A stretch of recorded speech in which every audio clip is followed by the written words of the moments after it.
what we do, I'm just going to flatten the fire down. Got a good ember base here. And believe it or not, it's very straightforward.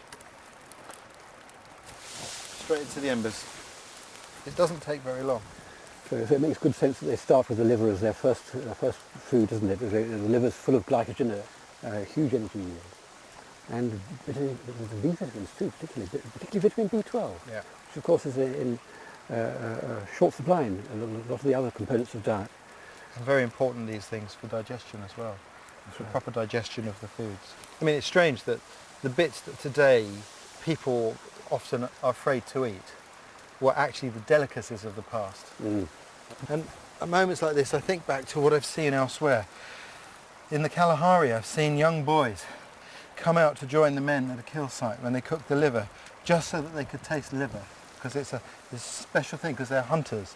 And for the Bushmen, hunting is everything for the men, everything.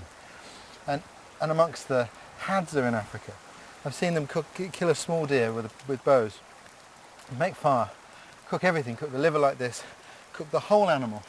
Everyone sits around and they take even the ribs and they cook them and then they crunch them in their teeth to get the marrow out. So it emphasises the enormous value of marrow and its fat content. Fat is such a premium, isn't it? Especially late in the late winter and early spring when the animals are rather depleted of fat. It's amazing. It's how little they waste.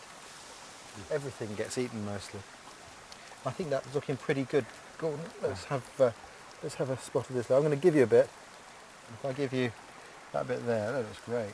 It's lovely. Now, the way these things are normally eaten is to take a knife, hold it in the mouth and cut it off. I see, right. So here, make sure you don't cut your nose off. Yes, it was pretty close. That's delicious. What do you think? That is absolutely delicious. Good, isn't it? In Canada, Gordon, even the heads are cooked. You know, they take the caribou and they'll suspend them from their antlers and spin them beside a cooking fire to cook the nose, which is again a delicacy. Oh, I never thought of eating a nose. It's amazing, isn't it? Oh yes. Oh, this is good. That's really good.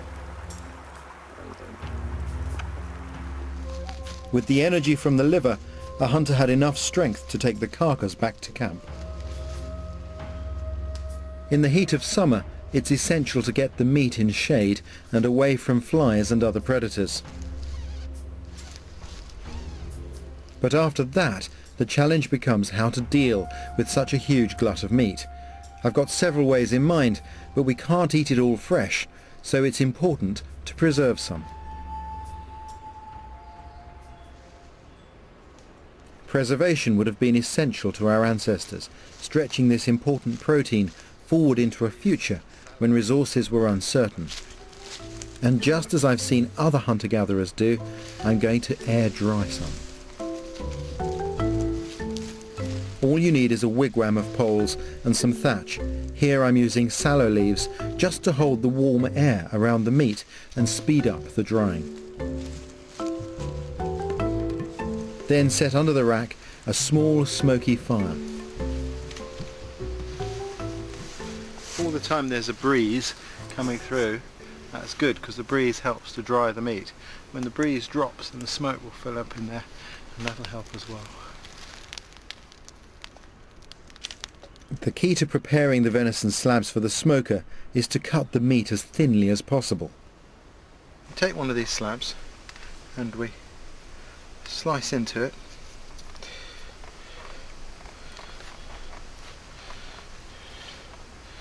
And you start to unroll it like a spiral.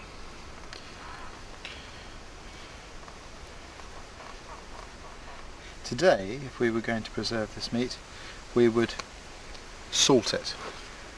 But of course our ancestors didn't have that advantage. See how that small piece is now becoming a very long, thin piece of meat by unrolling it like that. The other thing I'm going to do is any thick areas, I'm just going to slash them a little bit. It just opens the meat up, helps it to dry. And go on there. So let's have a look. That is working. It's quite a good temperature in here. It's not hot. but it is gently warm, which is ideal. And I don't you put your hand in a fill, Gordon. Put your hand in a Yeah, sure. It's all right, isn't it? It's just a nice warmth. Yeah. There was air circulating fairly freely. Yeah, that's good. Of course, we could get a lot more in there if we wanted to. There's loads of room. Not too hot. We've got the meat well high above the heat. Brilliant.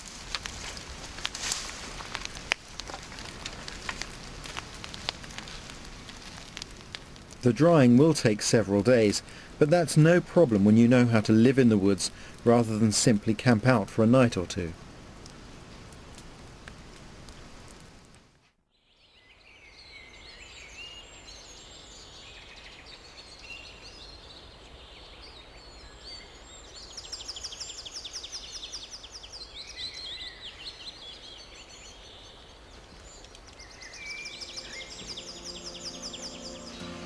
After sleeping out under the trees, there's a beauty to the first rays of warming sunlight, which I adore.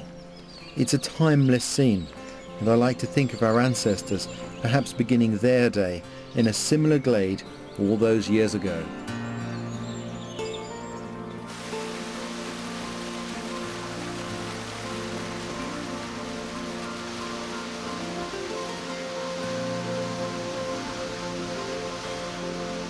After the hunt, it's time to go gathering. And today we're after berries, which will complement the meat and give us a whole range of essential vitamins, antioxidants and sugars. The ground floor is covered with berries. We have the bilberry, as we know it further south, or the blaeberry here. And the thing about the blaeberry is that it has, although it's sweet, it doesn't give you the sort of lift in blood sugars that you normally expect with the berry. It has a compound in it which actually reduces blood sugar. It actually makes you feel a bit weak sometimes because of this compound in it, but eventually the sugars come through.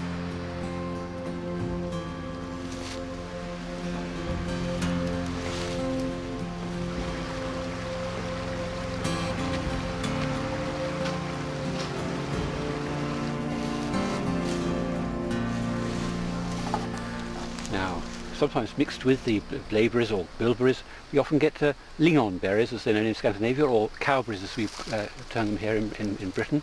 And I think we'll gather some of these and take them back to camp and process them there. And we're using this gathering iron here, a copy of something that's used very widely amongst indigenous peoples worldwide who have access to these sort of berries. The tradition has continued to make these bilberry or cowberry combers. Everything's up for grabs in the woods, and like hunter-gatherers I've met, I'm sure our forebears wouldn't have turned away the chance of a nutritious snack. There weren't so many insects in Britain that could be used for food, but one that can, and which we know is used widely across northern Europe, is this, the wood ant. This is a wood ant's nest, and inside there at this time of year will be larvae and pupae, which are edible. And the trick is to get the ants to do the work for you, to do the collecting for you. And it's going to look pretty destructive, but in fact you can raid a wood ant's nest in this way twice in the year without necessarily destroying it. What I've got to do is I've got to break into this nest without being stung or squirted by the ants here, and I do that by just going straight in. And down in here they're like little bits of Rice Krispie. Those are the pupae and the larvae. It's very warm in here. As long as I'm quick, I get away with it. You can smell the formic acid. It's like vinegar. That should be enough. No stings, got away with that. Move that down into the middle. Now, as I'm going to throw some sticks around the edge to create shade. And I fold in the edges, and the ants will start to move the larvae, the pupae, into the shade. We trick them into do the collecting for us. These ants are squirting all this formic acid